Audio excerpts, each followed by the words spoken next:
যান, বাসায় গিয়ে অন্য ইবাদত করেন। তার শাগরেদরা তাকে একবার প্রশ্ন করলো, ওস্তাদ আপনাকে তো আমাদের সাথে বসতে দেখি না। বন্ধুরা বললো যে আমরা একটু গল্প করব, কথা বলবো, তা আপনি তো আমাদের সাথে একটু কথা বলেন না। নামাজ পড়ি, এই তাসবিহ পড়তে পড়তে আপনি বাসায় চলে যান, আমাদের সাথে কথা বলেন না কেন? আইয়ুব আস-সিখতিয়ানী রাহিমাহুল্লাহ বলেন, শোনো, আমি তোমাদের সাথে কথা বলি না, তবে আমি সাহাবীদের সাথে কথা বলি, আমি আমাদের প্রিয় নবী সাল্লাল্লাহু আলাইহি ওয়াসাল্লামের সাথে কথা বলি, আমি বাসায় গিয়ে নবী আর সাহাবীদের সাথে কথা বলি। বলো ওস্তাদ কি বলেন আপনি? নবী আর সাহাবীরা কি কেউ দুনিয়ায় জীবিত আছে? তাদের সাথে কিভাবে কথা বলেন?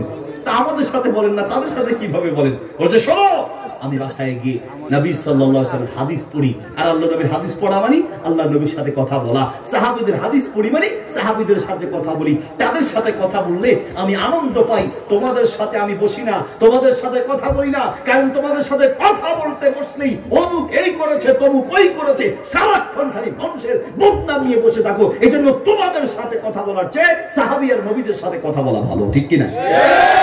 সমাজের এটাই বাস্তবতা। আজ সমাজের এটাই বাস্তবতা। সারাক্ষণ আমরা অপরকে নিয়ে চিন্তা করি, নিজের খবর নেই। কিয়ামতের মাঠে কবরে প্রশ্ন হবে, মার রব্বুকা ওয়া মা দীনুকা ওয়া মান হাদার রাজুল আল্লাযী বুইসা ফীকুম। কবরে প্রশ্ন হবে, তুমি কাকে রব মানতে? মার রব্বুহু, সে কাকে রব মানতো? ওয়া মা দীনুহু, তার ধর্ম কি ছিল? ওয়া মান নাবিয়্যুহু, তার নবী কে ছিল? আরেকজনের ব্যাপারে আপনাকে জিজ্ঞেস করা হবে, আপনার প্রতিবেশী কি করছে, অমুকের মা কি করেছে, তমুকের বাপ কি করেছে। এই প্রশ্ন আপনাকে হবে না, আপনাকে প্রশ্ন করা হবে আপনি কি করেছেন। আপনি আপনার প্রশ্নের জবাব আপনাকে দিতে হবে। বাপ, কথা খুব বেশি বললাম না, খুব অল্প কথা বললাম। খায়রুল কালামি কাল্লা ওয়া মা দাল্লা, সবচেয়ে উত্তম কথা হলো সেই কথা। কথা হবে কম, সময় হবে কম, কথা হবে খুব গুরুত্বপূর্ণ। ইচ্ছে করলে ভূমিকায় আধা ঘন্টা কাটাতে পারতাম, 2 মিনিটে ভূমিকা শেষ, মূল আলোচনা শেষ করছি। প্রিয় ভাইয়েরা আমার, মসজিদে যাওয়ার আগে যখন আপনি বসে থাকবেন, নামাজ পড়ার পরে সময় আছে, ওই সময়টা আরেকজনের সাথে গীবতে লিপ্ত না হয়ে দোয়া করবেন। দোয়া, নবী সাল্লাল্লাহু আলাইহি সাল্লাম বলেন, কিছু সময় আছে যেই সময়গুলোতে দোয়া করলেই খুব দ্রুত আল্লাহর কাছে দোয়া কবুল হয়। এমন একটা সময় হচ্ছে এই নামাজের, এদিকে কথা বলা যাবে না, নামাজের অপেক্ষায় থেকে দোয়া করা। যতক্ষণ আপনি নামাজের অপেক্ষায় থাকবেন ততক্ষণ যেন আপনি নামাজের মধ্যেই আছেন, ওই সময় দোয়া করলে দ্রুত দোয়া কবুল হয়।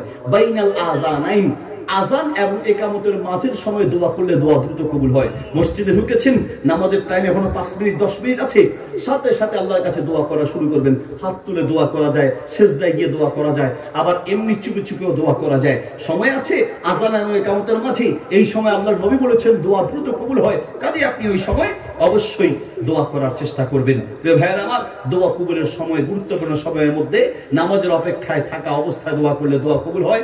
আযান ইকামতের মাঝে দোয়া করলে দ্রুত দোয়া কবুল হয়। ফি জাওফিল লাইল, শেষ রাতে দোয়া করলে দোয়া দ্রুত কবুল হয়। ফি সফর, সফর অবস্থায় আছেন, ওই সময় দোয়া করলে দোয়া দ্রুত কবুল হয়ে থাকে। এছাড়াও ইনদা নুজুলিল গাইস, বৃষ্টি নামছে, বৃষ্টি নামছে, এই সময় দোয়া করলে দোয়া দ্রুত কবুল হয়ে থাকে। এছাড়াও যখন আপনি মাজলুম, আপনার উপরে কেউ জুলুম করেছে, ওই সময় দোয়া করলে দোয়া কবুল হয়।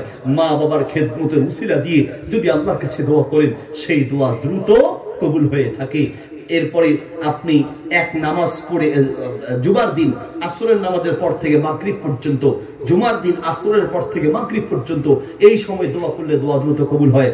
উমরা করতে গিয়ে সম্ভব হলে সাফা মারওয়া, সাফায় গিয়ে সাফা পাহাড়ে উঠে কাবার দিকে ফিরে দোয়া করলে দোয়া দ্রুত কবুল হয়। মারওয়া পাহাড়ে উঠে দোয়া করলে দোয়া দ্রুত কবুল হয়। বাইতুল্লাহ তাওয়াফ করার সময়, এই তাওয়াফরত অবস্থায় দোয়া করলে দোয়া দ্রুত কবুল হয়। সাফা মারওয়া সাই করার সময় দোয়া করলে ওই সময় দোয়া কবুল হয়। এরকম অনেকগুলো সময় আছে যেই সময়গুলোতে দোয়া করলে দোয়া দ্রুত কবুল হয়। আপনার ইসমে আজম পড়ে দোয়া করলে সেই দোয়া দ্রুত কবুল হয়। ইসমে আজম কি? আল্লাহুম্মা ইন্নী আসআলুকা বিআন্নাকা আনতাল্লাহ আহাদুন সামাদুন আল্লাযী লাম ইয়ালিদ ওয়া লাম ইউলাদ ওয়া লাম ইয়াকুল লাহু কুফুয়ান আহাদ। এই রকম যেই ইসমে আজম আছে, ইসমে আজমের পরে দোয়া করলে দোয়া দ্রুত কবুল হয়। মসজিদে গিয়েছেন, নামাজ শুরু হয় নাই, নামাজ শুরু হওয়ার আগে যেই সময়টা পাবেন সুন্নত পড়ে আপনি দোয়ায় মশগুল থাকবেন। নামাজ যখন শুরু হবে, একামত শুরু হবে, একামত শুরু হলেই আপনি দাঁড়িয়ে যাবেন। একামতের শুরু থেকেই দাঁড়িয়ে কাতার সোজা করবেন। ইমামদের জন্য দায়িত্ব হচ্ছে নবী সাল্লাল্লাহু আলাইহি ওয়াসাল্লামের সুন্নাহ, মুসল্লিদেরকে বলে দিবেন সাবু সুফুফাকুম ফাইন্না তাসবিয়াতাস সুফুফি মিন তামামিস সালাহ। কাতার সোজা করো। কাতার সোজা করা নামাজ পূর্ণতার একটি অংশ। নবী সাল্লাল্লাহু আলাইহি ওয়াসাল্লাম দাঁড়িয়ে একেবারে তীরের মতো করে সোজা করা ছাড়া তিনি নামাজে দাঁড়াতেন না। আমরা ইমাম সাহেবরা মুয়াজ্জিন আযান দিয়েছে, একামত দিয়েছে, আপনি আল্লাহু আকবার নামাজ শুরু করে দিয়েছেন। অথচ নামাজ শুরু করার আগে আপনার বলা, অনেক ওলামাদের মতে হচ্ছে বলাটা মুস্তাহাব, বলে দিতে হবে কাতার সোজা করুন, কাতার সোজা করুন। কাতার সোজা করার জন্য বলে দেওয়া মুস্তাহাব, বলা উচিত। হাদিস না বললেও অন্তত বাংলায় হলেও আপনার বলা উচিত ইমাম সাহেবের। এবং মুসল্লি যারা আছেন তারাও একজন আরেকজন পা দেখে, কাঁধ দেখে কাতার সোজা করবেন। কাতারের মাঝে যেন ফাঁকা না থাকে এবং কাতারগুলো যেন সোজা হয়। নবী সাল্লাল্লাহু আলাইহি ওয়াসাল্লাম নামাজের কাতার সোজা করার ব্যাপারে যথেষ্ট গুরুত্ব দিয়েছেন। আল্লাহ তাআলা আমাদেরকে বোঝার তৌফিক দান করুন। সম্ভব হলে প্রথম কাতারে জায়গা থাকলে প্রথম কাতারে দাঁড়াতে হবে। আবার প্রথম কাতার থেকে কারোর টান দিয়া নিয়ে আইসা নিজে গিয়ে সেখানে দাঁড়াবেন, এটা কিন্তু হবে না। আপনার তৌফিক আছে, অনেক সময় এমন হয় মুরব্বীরা আগে দাঁড়াবেন, বাচ্চারা যদি নামাজের আগে সম্ভব হয় তারা পিছনে দাঁড়াবে। কিন্তু যদি কোনো বাচ্চা নামাজে দাঁড়াইয়া যায়, ওরা ধরে টান দিয়ে আলগায়া পিছিয়ে দিয়েছে, আপনি গিয়ে সামনে দাঁড়াবেন, এটা ঠিক হবে না। বাচ্চারা নামাজে যাবে, অনেক সময় বাচ্চারা দুষ্টামি করে, এই জন্য আমরা অনেক মুরব্বীরা আছি বাচ্চাদেরকে মসজিদ থেকে তাড়িয়ে দিই। ভালো করে মনে রাখবেন, বাচ্চারা মসজিদে যাবে, দুষ্টামি করবে, খেলবে, কিছু ভুল করবে, এরপরেও বাচ্চাদেরকে মসজিদ থেকে তাড়িয়ে দেয়া হারাম। কিছু বেয়াদবি মাফ করবেন, অনেক মুরব্বী আছে মাশাআল্লাহ বাচ্চাদেরকে মসজিদে নিয়ে যায়, নামাজের ট্রেনিং দেয়, ইবাদতের ট্রেনিং দেয়। আর কিছু মুরব্বী আছে বাচ্চাদেরকে মসজিদে দেখলে মাথায় গ্যাস্ট্রিক উঠে, মসজিদে দেখলে লাঠি দিয়ে আর জীবনে কোনদিন মসজিদে যাবে না। মনে রাখবেন, বাশশিরু ওয়ালা তুনাফিরু, নবী সাল্লাল্লাহু আলাইহি ওয়াসাল্লামের উৎসাহ দাও, উৎসাহ। আল্লাহর নবী সাল্লাল্লাহু আলাইহি ওয়াসাল্লাম ইমামতি করছেন, ইমামতি করা অবস্থায় তার নাতি কাঁধের উপরে গিয়ে বসেছিল। একটা সিজদা অনেক লম্বা করলেন। নামাজ শেষ করার পরে সাহাবীরা বললেন, ইয়া রাসূলুল্লাহ, এত লম্বা সময় ধরে সেজদা দিতে আপনাকে তো আর দেখি নাই, এত লম্বা সময় ধরে আপনি সেজদা দিলেন, কারণটা কি? বলল, আমার নাতি আমার কাঁধের উপরে উঠে বসেছিল, আমি যদি উঠতাম সে পড়ে যেত, আমি এই জন্য সেজদায় থেকে একটু সময় দিয়েছি, সে নামার পরে তারপরে আমি সেজদা থেকে উঠেছি। সেজদা লম্বা করলেন, নামাজ লম্বা করলেন, তারপরেও নাতিকে মসজিদ থেকে বের করে দেন নাই। নামাজ একদিন পড়ালেন, নামাজ শেষ করে আল্লাহর নবী সাল্লাল্লাহু আলাইহি ওয়াসাল্লাম বললেন, শোনো, আমার মন চেয়েছে আমি নামাজটা আরো অনেক লম্বা করি, কিন্তু আমি বাচ্চাদের কান্না শুনেছি, মায়েরা বাচ্চাদেরকে নিয়ে এসেছে, বাচ্চাদের কান্না আমি শুনেছি, আমি যদি নামাজ লম্বা করি বাচ্চাদের কষ্ট হবে, মা বাবার কষ্ট হবে, এই জন্য আমি নামাজ লম্বা করলাম।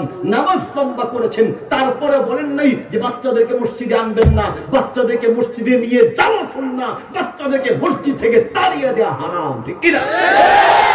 মসজিদ থেকে তাড়িয়ে দেওয়া হারাম। আমাদের বেয়াদবি মাফ করবেন, কিছু কিছু আচরণের কারণে বাচ্চারা ইবাদত থেকে বিমুখ, দিন থেকে বিমুখ। একটা বাচ্চা মাদ্রাসায় পড়ে, তো সালাম দেয়নি, এই জন্য তারা গিয়ে ওটা হুজুর হইছো, পাঞ্জাবি লম্বা টুপি, লম্বা পাঞ্জাবি লাগাইছো, সালাম দিবি না খায়, এমন ভাবে ওরা ধমকায়। ওর মনে হচ্ছে ওর মাদ্রাসা যাওয়াটাই ভুল হয়েছে, ওর পাঞ্জাবি পরাটাই ভুল হয়েছে, ওর টুপি পরাটাই ভুল হয়েছে। আরে বাবা, ও মাদ্রাসায় পড়তেছে, মাত্র শুরু করছে, আস্তে আস্তে শিখবে, সালাম দেয় নাই, ভুল করেছে, আপনি সালাম দিয়ে শিখিয়ে দেন। নবী সাল্লাল্লাহু আলাইহি ওয়াসাল্লামকে কেউ আগে সালাম দিতে পারতো না, আপনি বাচ্চাকে সালাম দিয়ে শিখিয়ে দেন। বাবা, সালাম দিয়ে আমি দিয়েছি, তুমি উত্তর দাও, তবে তোমার উচিত বড়দেরকে সালাম দেয়া, বাচ্চাদেরকে উৎসাহ দেওয়া উচিত। ঠিক কিনা?